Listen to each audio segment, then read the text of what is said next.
I've been asked this question a few times on my journeys of Q&As. People want to know the difference between a trans channel and a channel. Well, let's see. When Rump appeared to me in 1977, and then began that incredible year from February on, teaching me about the kingdom of heaven, about everything. And then finally one day introducing what I was supposed to do about this. Everything, the wall went out, I saw all kinds of, the wall disappeared, and here was the future rushing like a locomotive into my living room. Things I'd never seen, people I'd never met, and the Ram in me. And when the Ram finally took me out of my body for the first time, I was scared to death. I mean, he says, are you gonna stay in your body and avoid death, or you wanna leave it and see that you've conquered it? That was a great question. That day that I went down that tunnel for the first time and came back, and it was still afternoon. It was a huge day for me. And I didn't know what that was. I didn't know up to that point who Edgar Cayce was. I mean, I didn't believe in astrology. My mother bought books on the subject.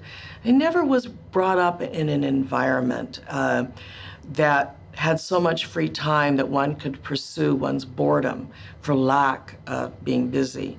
I never had that wonderful privilege. So when this happened to me, the only thing I had experienced was the church early in my life, which I wrote about in my book, A State of Mind, and realized that the God that I love was not the God that was in this teaching. So I had experiences, but thought everybody had had them. So to answer your question, when I wanted to ask Ram what had happened to me and what does this mean? Who am I? I mean, who am I that saw the cobwebs on the ceiling above my body while I'm looking at my hairdo that I was so, particular about, and my clothes and my clean house, and discover I was up by a cobweb? And who was it that was seeing that? And who was it that went through this tunnel? And went rushing through that tunnel and hit that wall of light and came back. And I'd never be the same. I'd never look at myself as the same. So I said to the Ram, so what am I doing? I said, well, I just took care of your body while you were gone. I said, well, did I die? I said, yes, in a sorts, you died. Meaning that if I hadn't been here, your heart would have stopped beating. Your cells would start exploding in a matter of 30 minutes. So the process of decay sets in and rigor within hours after that. Well, so that begged a whole explanation. So I went to the bookstore the following day after this much involved conversation, and the books fell out on the floor in front of me. And I picked them up and there are lights all over them. And so this is when I learned about Edgar Cayce, and I learned about a few people that I'd never heard of in my life. And so I go and I said, so am I this medium? Am I a medium? Is this what I'm gonna be? Instead of dying, I'm gonna be a medium. And Ram says, no, you're not a medium. Well, I'm in a trance. No, you're not in a trance. No, you left your body. You died. You survived leaving your body. And I said, well, what is that? Then what am I? So am I just gonna be the reincarnated person? And this is what I am? He said, no, you're a channel. A medium is somebody who goes into a trance state and can pick up the frequencies of infrared, low band, medium band, high band infrared. And they can see disincarnate entities, they can hear voices, which is natural in every human being. And so they simply block out the environment around them and listen to an environment inside of them at a higher frequency. Cool, is that what I'm doing? No, that's not what you're doing. Well, what am I doing? Is you're a channel. Channel means you leave your body. A different mind uses the body for expression. It's a very rare event. So there's no such thing as a trance channel. You're either out of here or you're in here. If you are a trance medium, I don't know why we have to say trance. If you're a medium, it seems like you're the intermediary between two or more parties, the person asking the question and the people answering it, and you're simply the person who, by proxy, is giving the information. So you're in a trance when you do that, and in a trance simply means that you block out the information and the environment that's around you when you begin to listen to another frequency. That frequency is infrared. Everybody has that capacity. Our midbrain is actually created to modulate infrared and then send those frequencies on to our frontal lobe. In my case, my persona, my observer, my spirit, my soul left this house. So I'm not my brain. My brain is a processing unit. I'm not my body. My body is an experimental unit. It's what experiences this reality. But what I really am is greater than that. And so I go to that subatomic world through the transformation of that tunnel. And Ramtha, in that mind of his, is holding my body together through the back of my brain. Now, we have a different being using a body that isn't necessarily theirs. By proxy in a way, but not really. Being uses the back of my brain, has its own connections to my eyes, my mouth. Everybody has this. Her body. So the mind of God could actually turn on in your subconscious and actually distort your reality and bring about a greater one using yourself. So I'm a channel. My job is to get out of the way and to be gone, while another being, for reasons of destiny, uses my body in a mindful way and performs extraordinary phenomenon. So. Who is Ramtha? Ramtha. Well, we're still finding that out.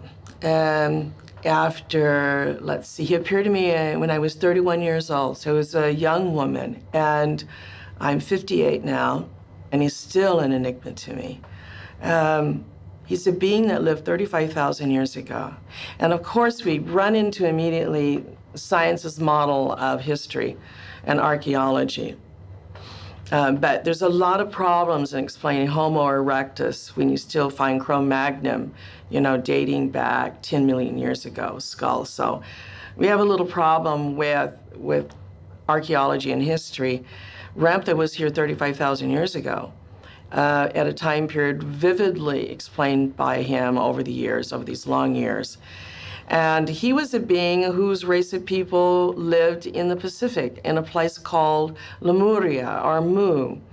And his race of people came, as he said, from beyond the North Star. Now, this is getting out there. This is coming back where really species of different genesis of beings from different parts of the universe were visiting at that time, still are today, but at that time actually set up races, are sections of people. Ramtha was born in Lemuria, was here while the planet was being torn apart, became a very powerful being in a place down by the Gulf of Mexico, at war with another race, and he was endeavoring to make sense of his family's profound spiritual intuitiveness. Their mind was who they were, and they had extraordinary capacity, but trying to make peace with the warring faction, destroyed his family. So there's a great hatred for the God of his own people. And they call that God the unknown God. It didn't have a face, it was life itself. And so he began this remarkable journey of destroying his enemy and everybody else. And he lived this very colorful, extraordinary, warlike life, and fearless.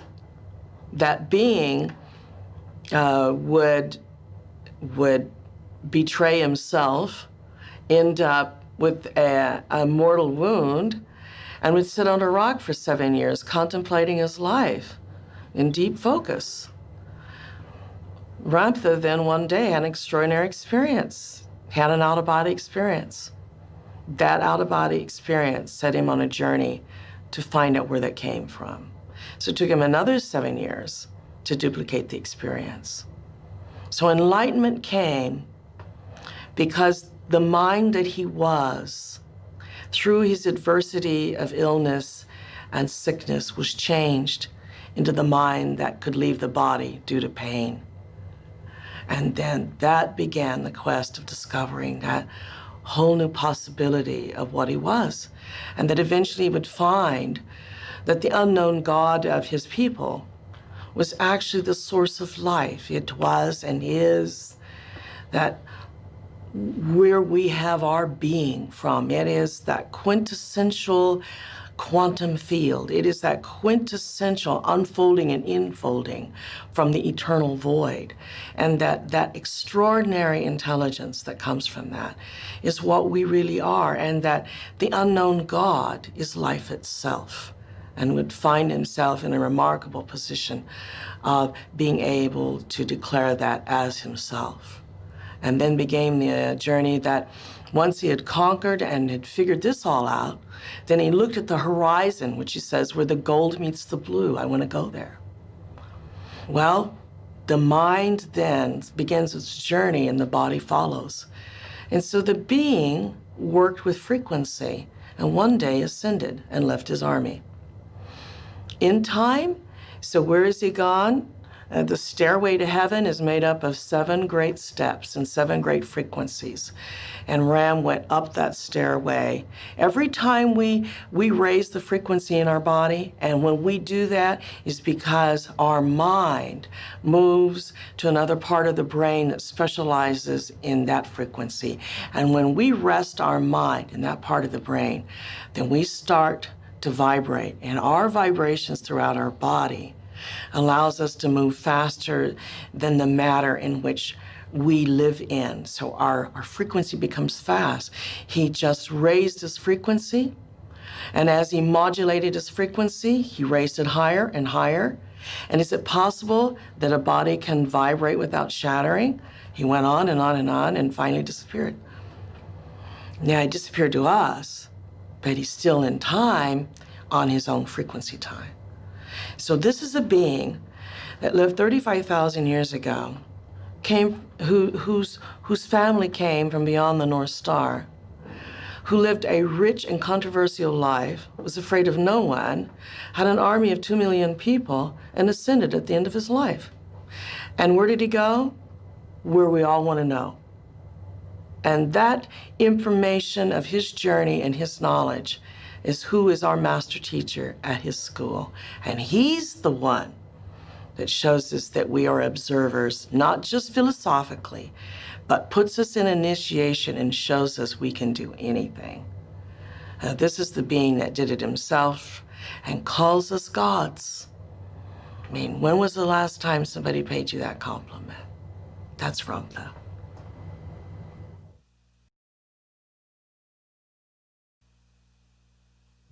So then back to the original question, which was, do I create my reality, or is reality already existing and I choose that reality? Creating our reality is a fundamental principle of the school. And it is also one of the reasons that we arise to the concept that we're divine, that to be creators means to not only imagine something and make a better cherry pie, but the very fact of the people, places, and things, and times, and events in your life that constitute your life is your reality, and that they're all specific to your neural net. And when a person says, do I create my reality? The answer is, but you already are creating it. That who you are is made up of the reality that you are currently.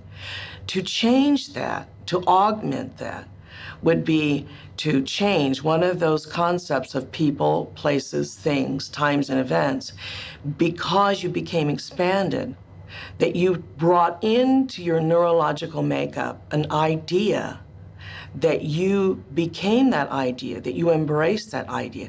That new idea suddenly augments present reality. And because the idea is now in your mind, it's in your frontal lobe, its reality forms. And suddenly you go, wow, I just had this great experience, I had this idea, and then this wonderful thing happened to me. I mean, what was that? The answer is you created reality. Well, what did I create it from? Sourced from an idea. Well, why don't I do that all the time? But you have. The idea of who you are with, where you live, what you look like, what you wear, who you talk to today, what you're going to do tomorrow, you have all created this as fundamentally your reality. So everybody in your life is an aspect of yourself. And what you did is you simply added to it. You added a new reality to that mix. So we're so busy being it, analogically it. We're talking about, it's like the fish in the ocean. Somebody gives the idea to the fish that it's a novel idea to ask for a drink of water. So the fish asks for a drink of water and everybody starts laughing because the fish is in the water. So it's sort of like saying, how do I create my reality? Well, you are the reality. You're already creating it. We only see what we are when we step out of it and we look back at who we've been and our life and how it has been. That's a reality. The one that we're in now is a different point of view. So, does the reality that you go into already exist?